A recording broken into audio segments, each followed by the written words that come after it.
L'atelier de validation de la troisième génération du plan d'action national pour la mise en œuvre de la résolution 1325 du Conseil de sécurité des Nations Unies relative aux femmes, à la paix et à la sécurité s'est tenu le 7 août 2025 à Bangui. Cette rencontre ayant rassemblé des représentants du gouvernement, des agences onusiennes, des organisations de la société civile ainsi que des partenaires techniques et financiers a réaffirmé le rôle central des femmes dans les dynamiques de sécurité, de réconciliation nationale et de développement durable en République centrafricaine. La validation de ce plan aujourd'hui est une étape cruciale, mais ce n'est que le début.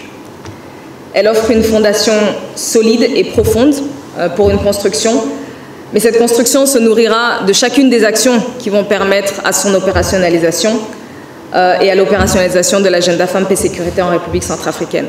En s'appropriant pleinement la résolution 1325 à travers ce troisième plan d'action national, la République centrafricaine affirme sa volonté ferme de placer les femmes au cœur des processus de paix en tant qu'actrices majeures et non plus comme simples victimes des conflits, a souligné la ministre de la Promotion du genre et de la famille, Augustine Marthe Kirima. Soucieux de ses engagements internationaux,